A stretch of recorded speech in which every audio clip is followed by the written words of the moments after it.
बेटे अभी तक हमने सीखी जर्नल एंट्रीज बनानी, और ये जो जर्नल एंट्रीज हम बना रहे थे ये बना रहे थे as per traditional approach.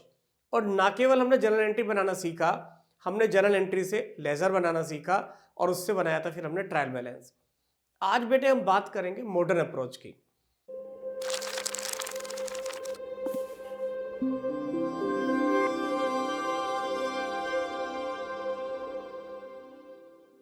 Basically बेटे ट्रेडिशनल अप्रोच और मॉडर्न अप्रोच ये दो अप्रोच हैं ये डिसाइड करने की कि भाई एंट्री को रिकॉर्ड करते समय हम किस अकाउंट को डेबिट करेंगे और किस अकाउंट को क्रेडिट करेंगे।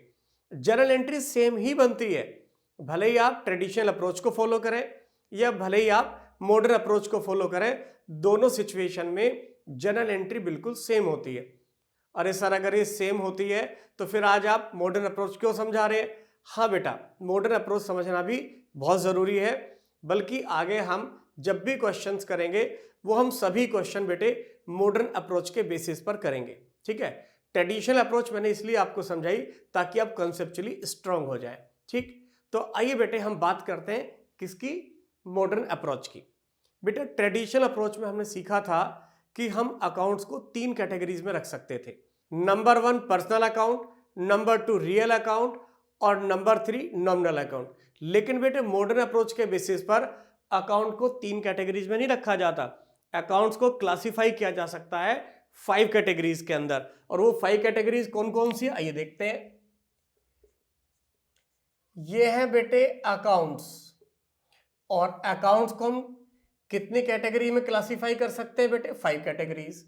इसमें नंबर 1 है कैपिटल अकाउंट, और नंबर 2 है लायबिलिटीज अकाउंट,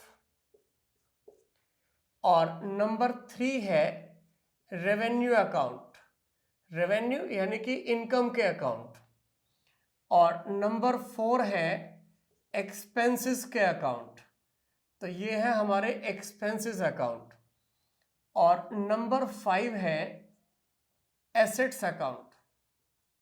ठीक बेटे, तो हम as per modern approach accounts को कितनी कैटेगरी में क्लासिफाई कर सकते हैं? 5 कैटेगरीज में।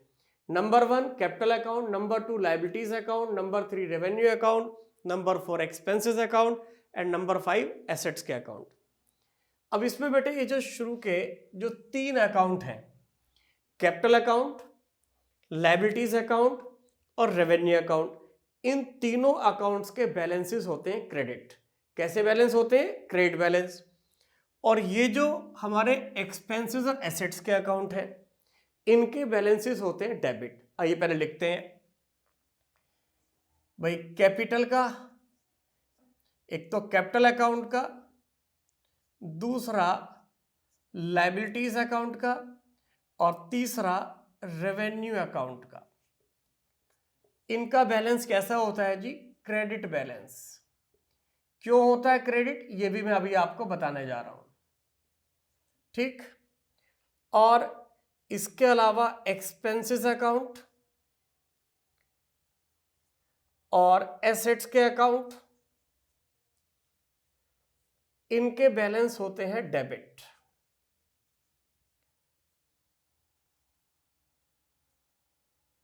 इनके होते हैं कैसे बैलेंसेस? डेबिट। ठीक, कैपिटल, लायबिलिटीज, रेवेन्यू, इन अकाउंट्स के बैलेंस क्रेडिट, एक्सपेंसेस और एसेट्स के बैलेंस डेबिट। बेटे इनके बैलेंस क्रेडिट क्यों होते हैं और एक्सपेंसेस और एसेट्स के बैलेंस डेबिट क्यों होते हैं? ये आप इजीली समझ सकते हैं क्योंकि आपने ट्रेडिशनल अप्रोच पढ़ी है। ठीक है बेटे, बेटा दुनिया में पहले ट्रेडिशनल अप्रोच ही आई थी, मॉडर्न अप्रोच तो बाद की अप्रोच है। ठीक है ना भाई, जो ट्रेडिशनल अप्रोच है उसी से निकली है मॉडर्न अप्रोच। आइए बेटे कैसे पता लगाएंगे इनके बैलेंस क्रेडिट क्यों होते हैं और इनके डेबिट क्यों होते हैं। देखो बेटे, जब हमने ट्रेडिशनल अप्रोच पढ़ी थी तो हमने पढ़ा था कैपिटल अकाउंट ओनर का अकाउंट होता है और ओनर एक पर्सन होता है। ठीक है ना, तो पर्सनल अकाउंट के लिए रूल क्या था हमारा? Debit the receiver credit the giver. आपको मैं याद दिलाता हूं। देखिए बेटे, हमने ट्रेडिशनल अप्रोच के समय पढ़ा था कि भाई ये ऑनर है और ये क्या है? बिजनेस। और ऑनर और बिजनेस इन दोनों की जो एंटिटी है वो सेपरेट होती है। ओनर जो यहाँ पैसा लगाता है उसको हम क्या बोलते हैं? कैपिटल।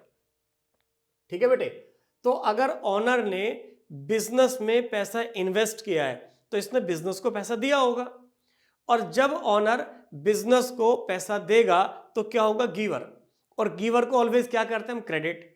तो इसलिए बेटे कैपिटल का बैलेंस कैसा होगा? क्रेडिट। भी ऑनर जब भी बिजनेस को पैसा देगा तो बिजनेस उस ऑनर के अकाउंट को क्रेडिट करेगा as per rules of personal account. ठीक है, तो इसलिए इसका बैलेंस कैसा होता है? क्रेडिट बैलेंस होता है। क्लियर मेरी बात? अब हम बात करते हैं लायबिलिटीज की। बेटे लायबिलिटीज कब अराइज होती है किसी बिजनेस में? या तो बिजनेस में किसी से हमने गुड्स उधार लिए हो, या फिर किसी से सर्विसेज उधार ली हो, या फिर किसी से कैश उधार लिया हो। भी किससे उधार लेंगे? किसी पर्सन से लेंगे, या किसी फर्म से लेंगे, या फिर किसी कंपनी से लेंगे। तो पर्सन, फर्म, कंपनी के अकाउंट भी कैसे होते थे बेटे? Personal account. ठीक है ना। और जब भी हम उनसे माल लेंगे, पैसा लेंगे, सर्विसेज लेंगे, तो वो पर्सन, वो फर्म, वो कंपनी क्या होंगे? गिवर, और गिवर को ऑलवेज क्या करते हैं? क्रेडिट। तो इसलिए बेटे लायबिलिटीज के बैलेंसेस भी कैसे हो जाते हैं? क्रेडिट। क्लियर मेरी बात? रेवेन्यू अकाउंट, बेटे रेवेन्यू होते हैं इनकम के अकाउंट। हमने पढ़ा था ट्रेडिशनल अप्रोच में इनकम को क्रेडिट करते हैं। भाई जब हम इनकम को क्रेडिट करेंगे तो उस इनकम का बैलेंस भी कैसा होगा? क्रेडिट। तो बेटा इनके बैलेंसेस क्रेडिट होते हैं, और रीजन मैंने आपको बताया।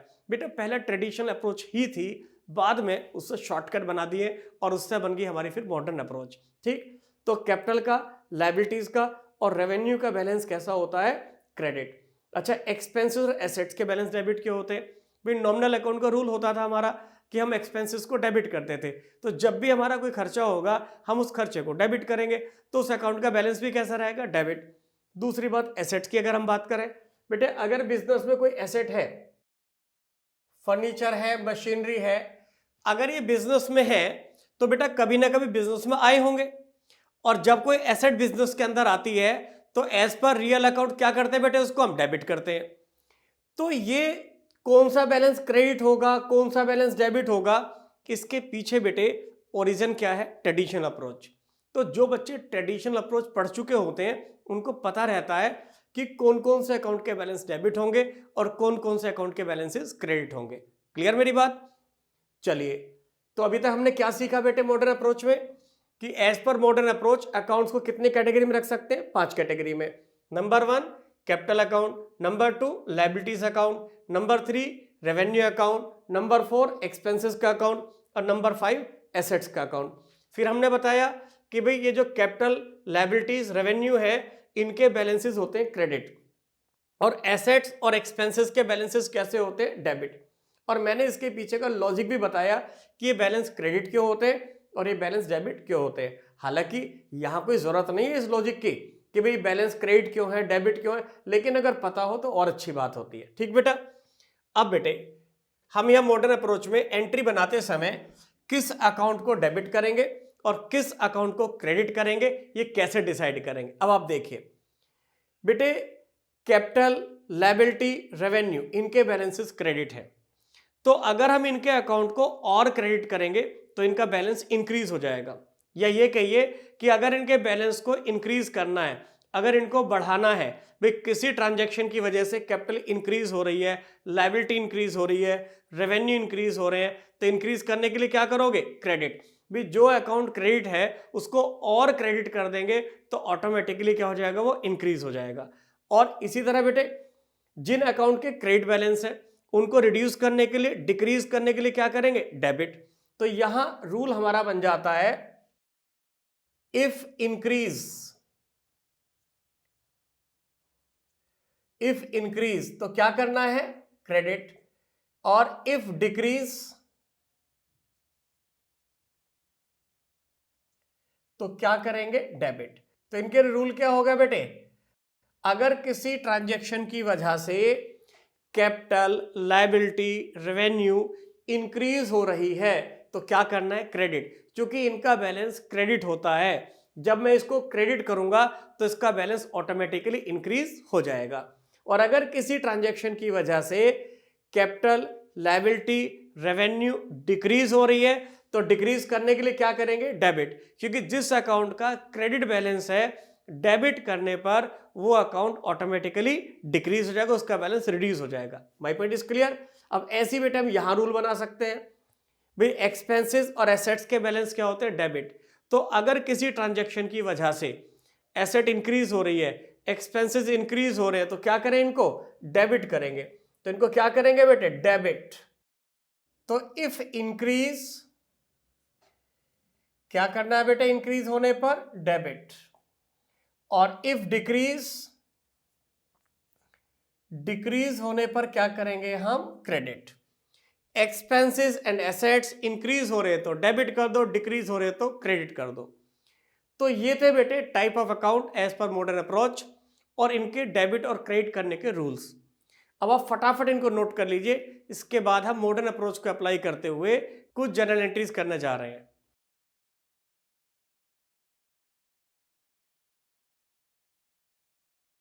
चलिए बेटे अब सीखते हैं कुछ जनरल एंट्री बनाना मॉडर्न अप्रोच को यूज करते हुए। जैसे बेटे पहली ट्रांजैक्शन है बिल्डिंग परचेज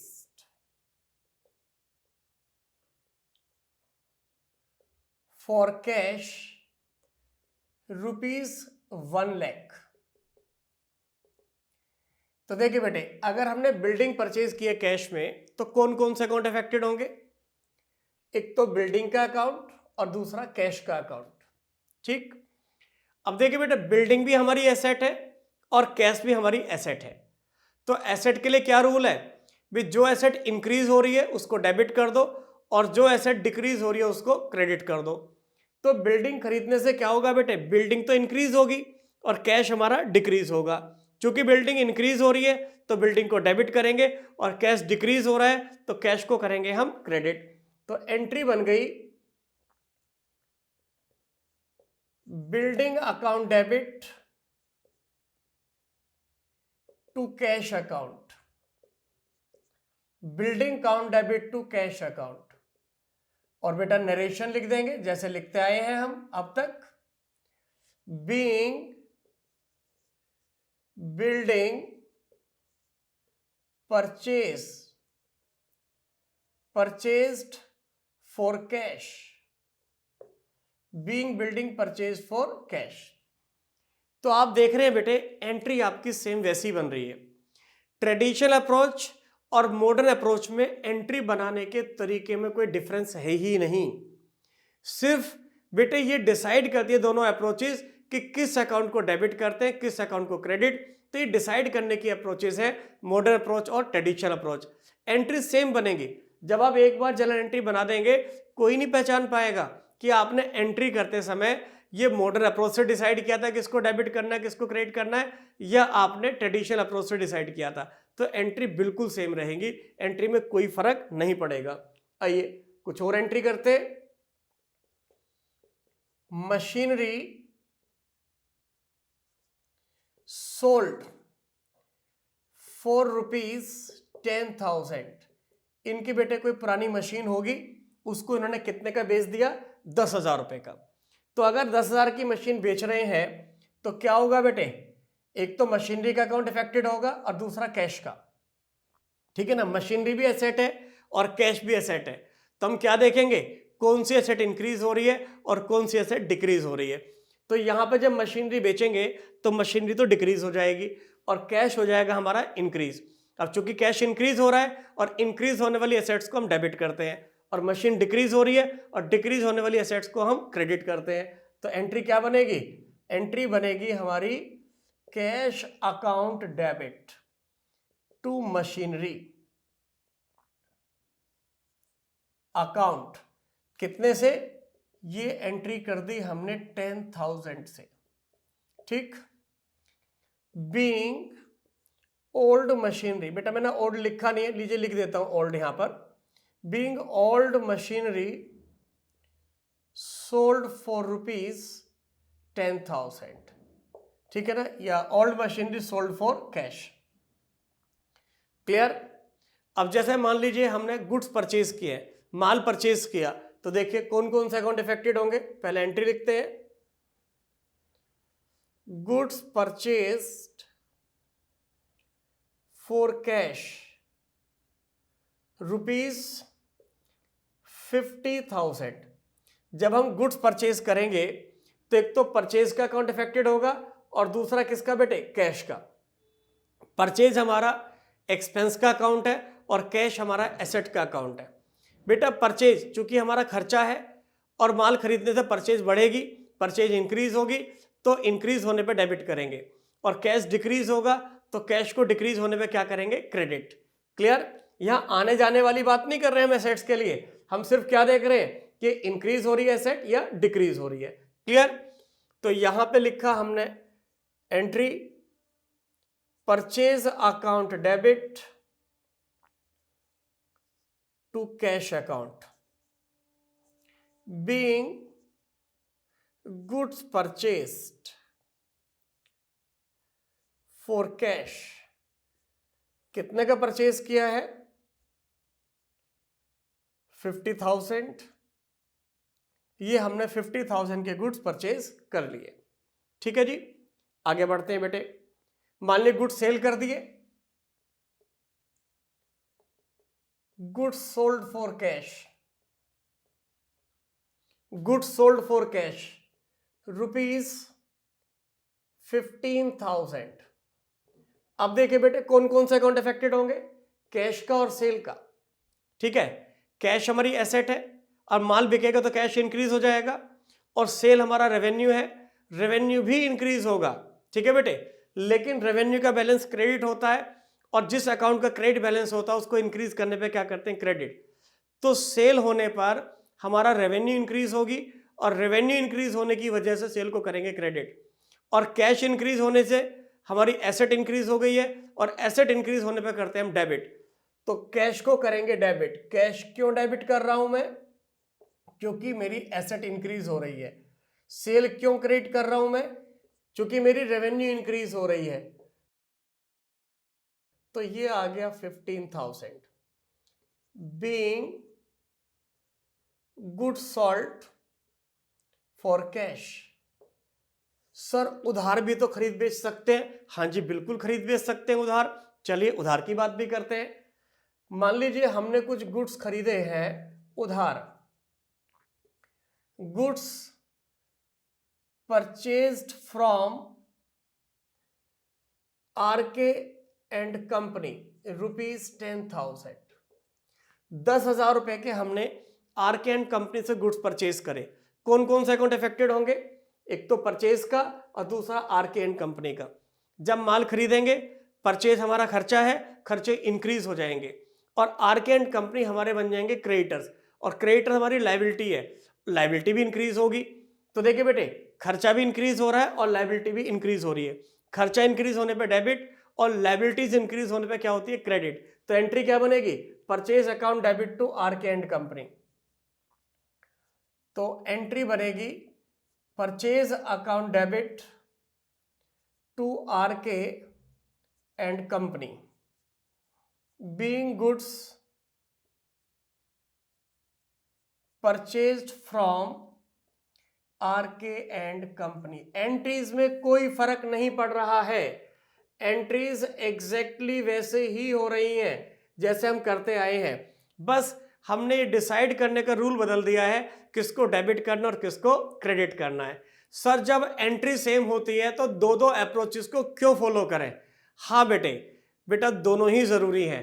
देखिए बेटे ट्रेडिशनल अप्रोच अकाउंटिंग की जड़ है, यहीं से हमारी अकाउंटिंग शुरू हुई है और हमें जड़ों से कटना नहीं चाहिए। सर फिर मॉडर्न क्यों सीखे, अरे भाई जब मॉडर्न चीजें आ जाती है तो बेटा हमें मॉडर्न चीजों को भी अपनाना पड़ता है, तो हमें पता होना चाहिए मॉडर्न अप्रोच का भी। और वैसे हम बेटा ज्यादातर एंट्री जब करा करेंगे सबके अंदर हम मॉडर्न अप्रोच ही यूज करा करेंगे, आगे चल करके मॉडर्न ही यूज करना है। और दोनों बेटे इक्वली गुड है। कई बार क्या लगता है बच्चों को, ट्रेडिशनल करने के बाद उनको लगता है कि मॉडर्न थोड़ा मुश्किल लग रही है, ठीक है ना। ऐसा मुश्किल नहीं है, दोनों इक्वली इजी है। बस ये है कि अगर आपने ट्रेडिशनल पहले सीख लिया है तो मॉडर्न करते समय एक दो क्वेश्चन में आपको लगेगा कि हम कुछ नया कर रहे हैं, और अगर आप पहले मॉडर्न सीख चुके तो फिर ट्रेडिशनल के समय एक दो क्वेश्चन में आपको लगेगा कि भाई हम कोई नई चीज सीख रहे। बाकी बिल्कुल दोनों आसान है, कोई दिक्कत वाली बात नहीं है, और सारी चीजें आपको बेटा आनी चाहिए, चाहे मॉडर्न हो या ट्रेडिशनल हो। चलिए कुछ हम उधार बेच भी देते हैं। Goods sold to X and company ₹15,000 बेटे एक्सेंट कंपनी को हमने 15,000 रुपीज के गुड्स उधार बेचे हैं, ठीक। तो अगर उधार बेच रहे हैं तो बेटे कौन कौन से अकाउंट इफेक्टेड होंगे, एक तो सेल का और दूसरा एक्सेंट कंपनी का। बेटा सेल रेवेन्यू है और रेवेन्यू इंक्रीज होने पर क्या होती है, क्रेडिट, और एक्सेंट कंपनी क्या हमारे डेटर बन जाएंगे। फिर जब उधार बेचोगे तो एक्सेंट कंपनी हमारे डेटर बन जाएंगे और डेटर एसेट का अकाउंट है और एसेट के इंक्रीज होने पे क्या करेंगे, डेबिट। तो एक्सेंट कंपनी को डेबिट करेंगे क्योंकि एसेट इंक्रीज हो रही है। कौन सी एसेट इंक्रीज हो रही है, डेटर्स इंक्रीज हो रहे हैं। और सेल को करूंगा क्रेडिट क्योंकि मेरा रेवेन्यू इंक्रीज हो रहा है। तो देखिए बेटे X and company debit to sale account कितना, 15,000 being good sold to X and company. हमने एक्सेंट कंपनी को गुड सेल कर दिया है ऑन क्रेडिट। क्लियर मेरी बात। आप बेटे फटाफट चाहे तो इन एंट्रीज को नोट कर लें, इसके बाद करेंगे हम कुछ और एंट्रीज।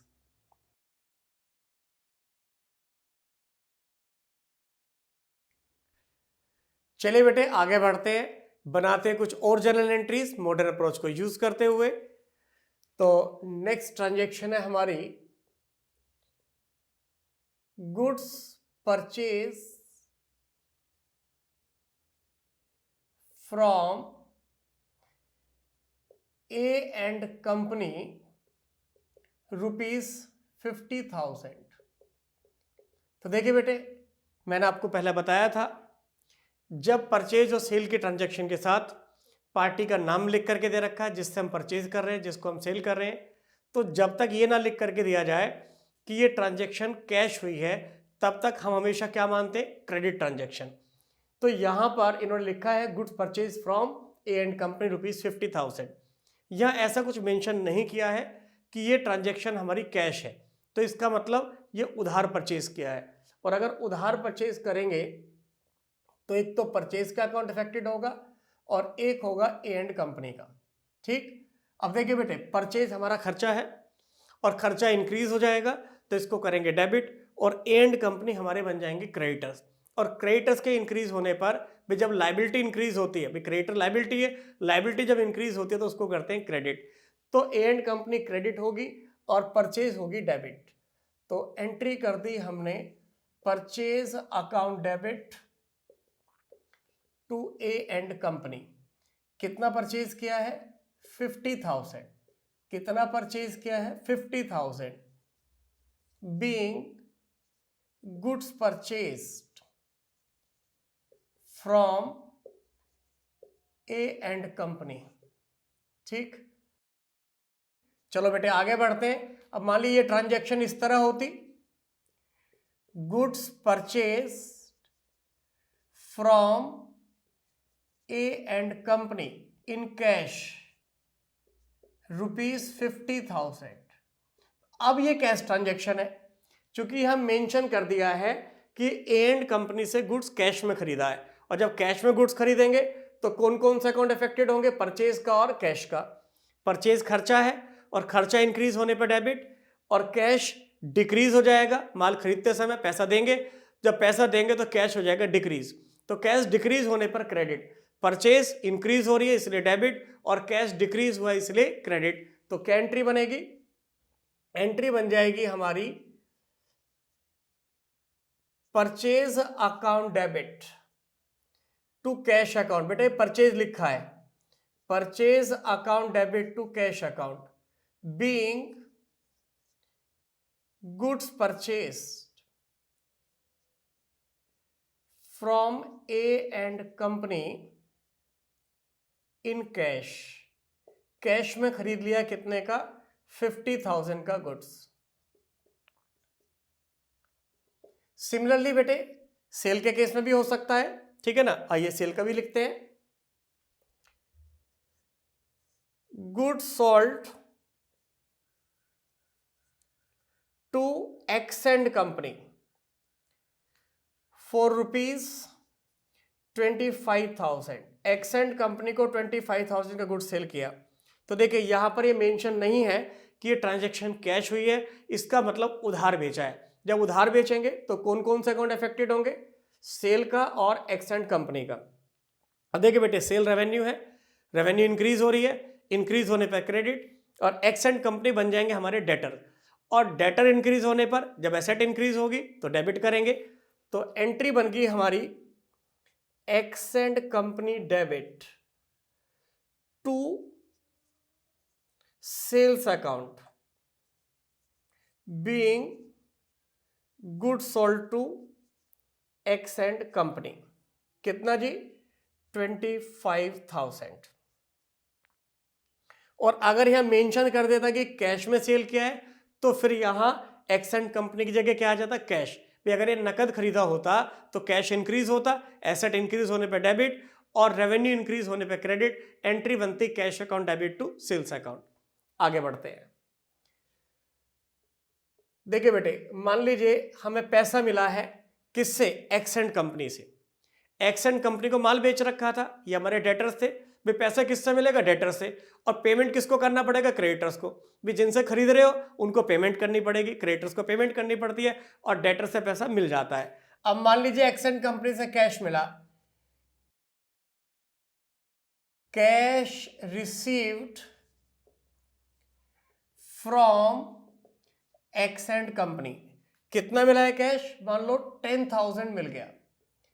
भाई जब एक्स एंड कंपनी से कैश मिलेगा तो कैश हमारा इंक्रीज हो जाएगा, और एक्स एंड कंपनी हमारी डेटर थी, तो एक्स एंड कंपनी से पैसा मिलने पर डेटर हो जाएंगे डिक्रीज, और जब एसेट डिक्रीज होती है तो क्या करेंगे? क्रेडिट। फिर समझिए, कैश इंक्रीज हो रहा है इसलिए डेबिट कर रहे हैं, क्योंकि एसेट के इंक्रीज होने पर डेबिट करते हैं, और डेटर्स डिक्रीज हो रहे हैं इसलिए हम उसको क्या कर रहे हैं? क्रेडिट। तो एंट्री बनी हमारी cash account debit to X and company. कितना भाई? 10,000, और यहां भी कितना? 10,000। Being cash received from X and company. Being cash received from X and company. X and company से 10,000 रुपये कैश मिल गया। ठीक, ऐसे ही बेटे ए एंड कंपनी से खरीदा था तो ये हमारे क्रेडिटर्स हैं, इनको हम पैसा देंगे। तो आइए क्या एंट्री होगी?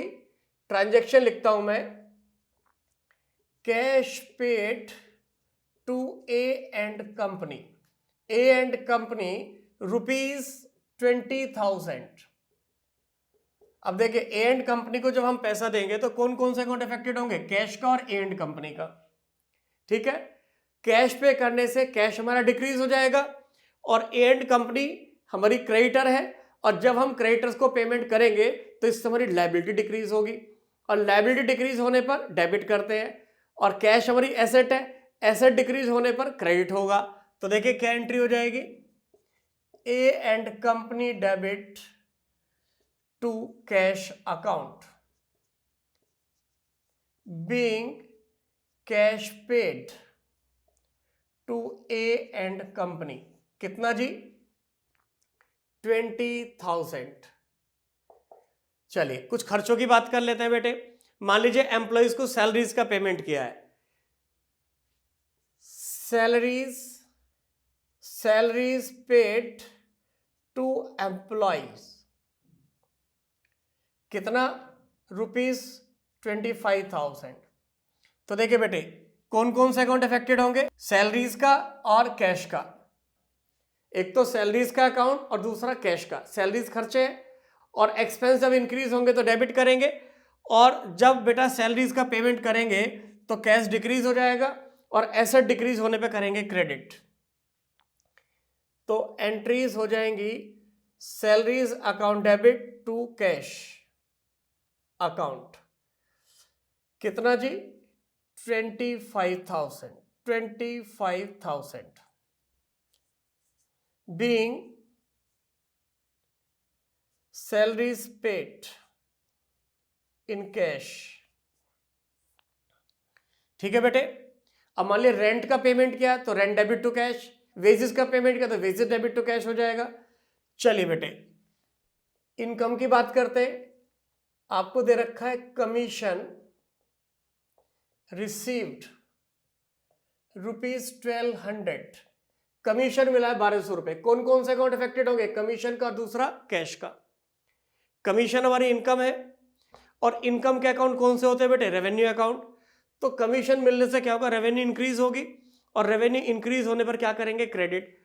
और बेटे जब कमीशन मिलेगा तो कैश भी बढ़ जाएगा, और कैश इंक्रीज होने पे क्या होगा? डेबिट। तो एंट्री क्या होगी? ये होगी कैश अकाउंट डेबिट। कैश क्यों डेबिट हुआ? क्योंकि कैश इंक्रीज हो रहा है। और कमीशन क्यों क्रेडिट हो रहा है? क्योंकि कमीशन हमारी इनकम है, रेवेन्यू इंक्रीज हो रही है, और रेवेन्यू इंक्रीज होने पर क्रेडिट। Being commission received. इसके बाद नेक्स्ट पॉइंट, इसके बाद नेक्स्ट एंट्री बेटा, business started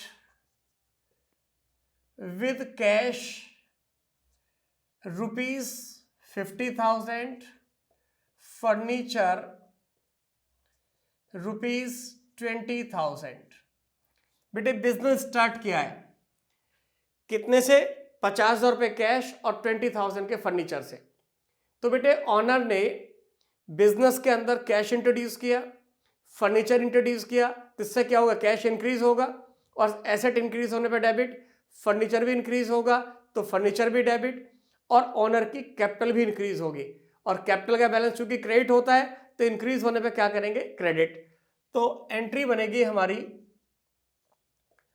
cash account debit 50,000,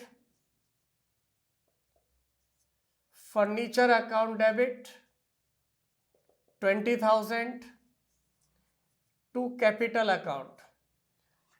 cash furniture दोनों एसेट हैं, एसेट इंक्रीज हो रही है इसलिए डेबिट, कैपिटल भी इंक्रीज हो रही है, लेकिन कैपिटल के इंक्रीज होने पे क्या करते हैं? क्रेडिट। तो इसलिए कैपिटल हो गई credit. Being business started with cash and furniture. तो आपने देखा बेटे जर्नल एंट्री बिल्कुल सेम बन रही है, चाहे आप ट्रेडिशनल से बनाए चाहे मॉडर्न अप्रोच से बनाए।